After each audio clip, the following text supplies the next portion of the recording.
C'est assez difficile de qualifier Boko Haram de groupe ethno-religieux. Boko Haram n'est pas un mouvement monocolore sur le plan ethnique. Boko Haram, pour se donner un peu les moyens de s'étendre davantage, a dû, entre guillemets, renoncer à cette fibre ethnique exclusivement Kanuri. Donc c'est pour cela que ce mouvement avait besoin d'enrôler des gens de diverses ethnies sur son passage afin de conquérir davantage, ou du moins de s'étendre davantage dans sa sphère. Est-ce que l'ethnie, lorsque Boko Haram la mobilise, l'ethnie mais aussi la religion, lorsque Boko Haram mobilise ces différents facteurs-là, finalement, est-ce que ça a été quand même un facteur qui a poussé beaucoup de personnes à intégrer le groupe? Dans une certaine mesure, on peut dire oui. Le discours religieux, par exemple, déjà tel que prôné par Mohamed Youssouf et puis Shekau plus tard, c'était un discours plus ou moins révolutionnaire en s'appuyant en convoquant des aspects religieux. Et cela va permettre de rallier un certain nombre de personnes. Mais n'oublions pas une chose, c'est que les discours tels que véhiculés par Boko Haram n'ont pas toujours un fond théologique assez élaboré. Donc c'est pour cela que vous verrez bien évidemment que certains érudits musulmans ne vont pas rallier la cause de Boko Haram parce qu'ils ne partagent pas l'idéologie ou du moins les discours de Boko Haram ou de ses leaders. Donc c'est pour cela qu'au départ, c'est vrai, il y a eu ça. Certaines personnes ont été ralliées à cette cause. Mais n'oublions pas qu'il y a aussi les facteurs socio-économiques qui ont permis à un grand nombre de rallier Boko Haram. Donc, parce qu'ils viennent avec un discours qui donne apparemment de l'espoir à certains, à des gens qui vivent dans une certaine misère ou dans une certaine précarité sociale et économique. Et bien évidemment, ils ont trouvé en Boko Haram une possibilité, je ne sais pas s'il faut dire de se rattraper ou tout au moins de se trouver, de se créer une certaine prospérité entre guillemets, mais fondamentalement on se rend compte que cela n'a pas réussi. C'est vrai que des gens ont rallié Boko Haram, mais quelle catégorie de personnes? Là aussi c'est un aspect sur lequel il faudra investiguer. Quelle catégorie de personnes? C'est vrai, ce ne sont pas seulement les plus pauvres. Il y a aussi des gens d'une certaine classe qui ont rallié Boko Haram parce qu'ils ont cru au discours, parce qu'ils ont cru à ces idées révolutionnaires. Mais n'oublions pas une chose, c'est que nous sommes là dans le bassin du lac Tchad, et qui dit bassin du lac Tchad dit entre guillemets cet éclatement sur le plan ethnique, sur le plan des idéologies également. Et c'est pour cela que la cause de Boko Haram, en surfant sur la fibre strictement religieuse, n'a pas fondamentalement réussi, parce que Boko Haram n'aura pas pu rallier l'ensemble même de la communauté musulmane à sa cause. Donc, vous voyez, sur le plan ethnique, c'est aussi assez compliqué parce que, comme je l'ai dit initialement, Boko Haram ne pouvait pas s'appuyer seulement sur l'ethnie Kanuri. Ça aurait limité son action ou son champ d'action. C'est pour cela qu'il fallait nécessairement intégrer des éléments qui venaient d'autres milieux. Voilà. Et dans le discours terroriste prôné par Boko Haram, donc il va aussi tenter de monter à la fois les communautés musulmanes contre les communautés chrétiennes. On va, à un certain moment, les médias occidentaux surtout, vont percevoir ce groupe comme étant un groupe anti-chrétien. Est-ce que il faut y croire dès le début?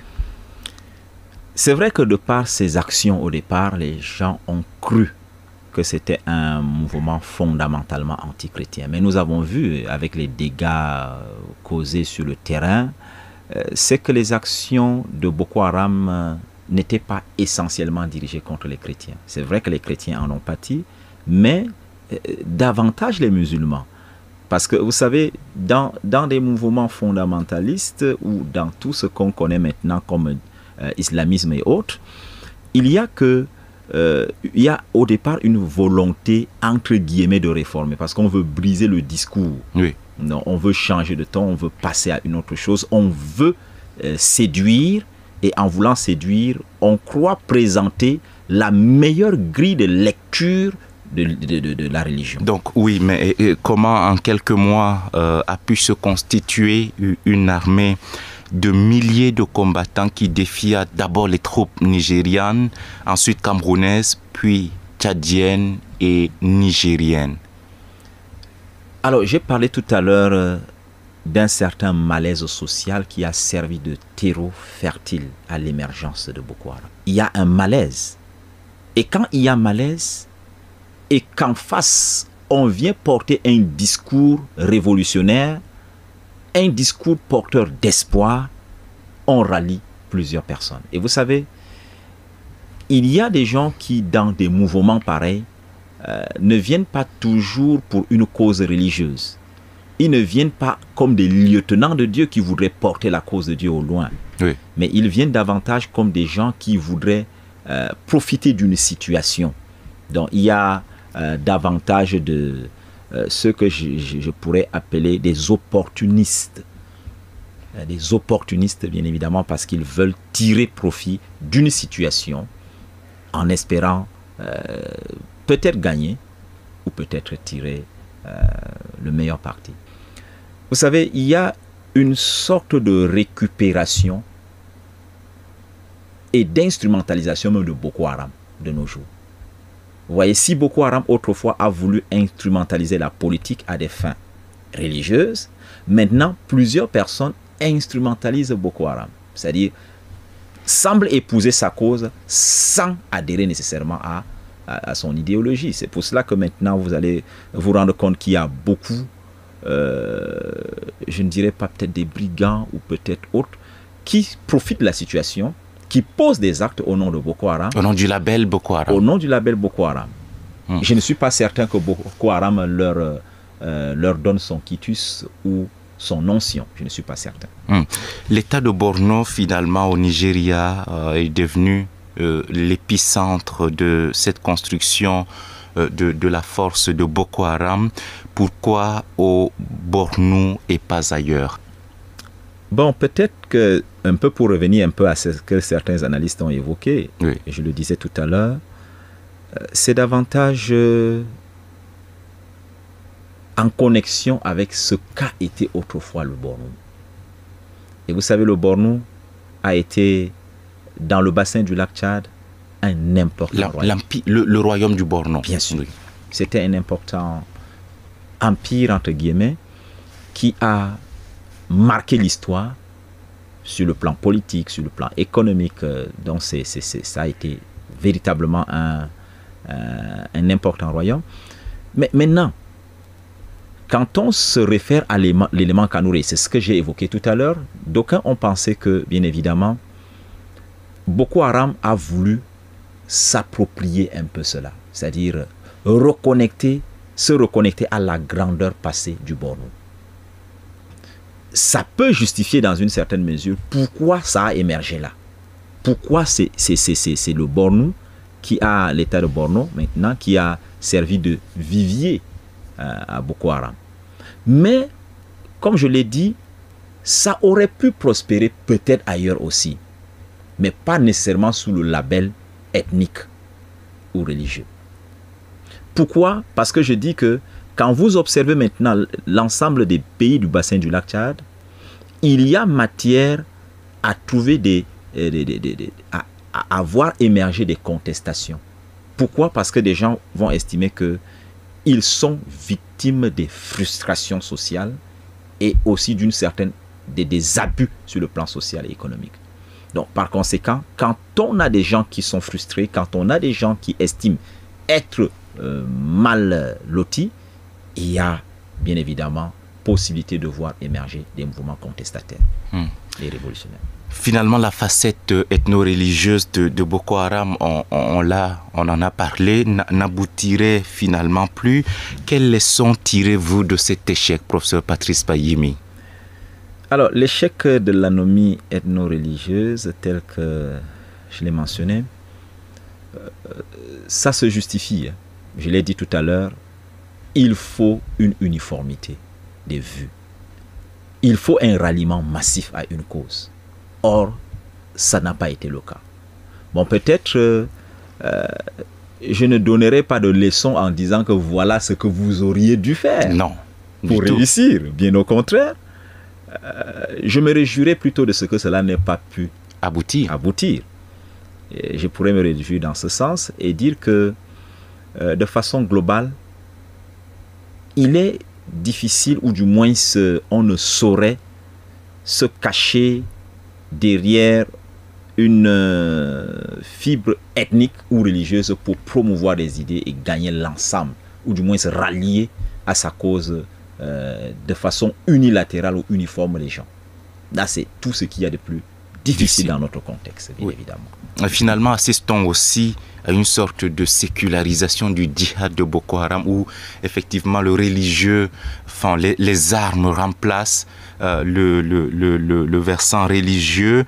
Le groupe n'a-t-il décidément plus eu les moyens de sa politique? Est-ce que créer un État, puisque c'était visiblement son objectif, un État était vraiment l'ambition du groupe?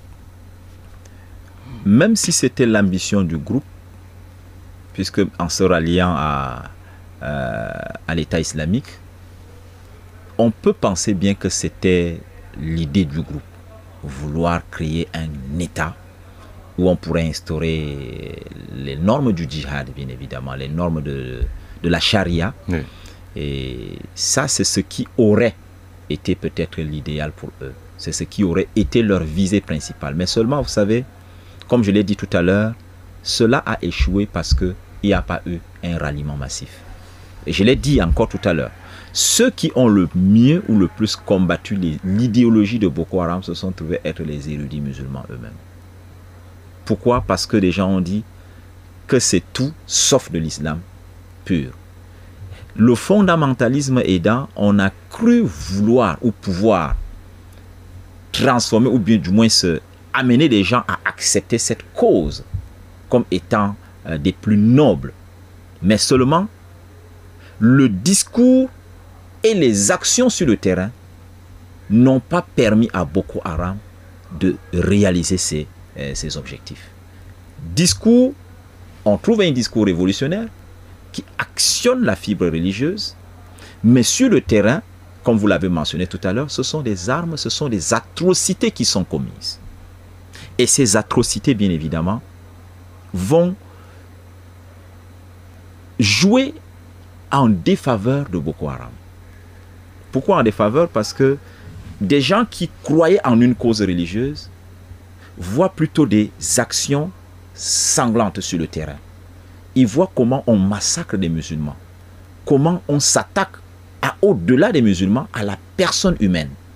Là, tout religieux fondamental ne peut pas accepter cette idée, ne peut pas continuer à se rallier à cette cause. Voilà pourquoi, dans une certaine mesure, ça n'a pas réussi à Boko Haram. Parce que si Boko Haram peut-être était resté conforme à son discours religieux et est resté sur cette ligne en actionnant davantage le levier théologique pour rallier les gens à sa cause et peut-être aussi les aspects socio-économiques que j'ai mentionnés tout à l'heure, peut-être ça leur aurait davantage réussi.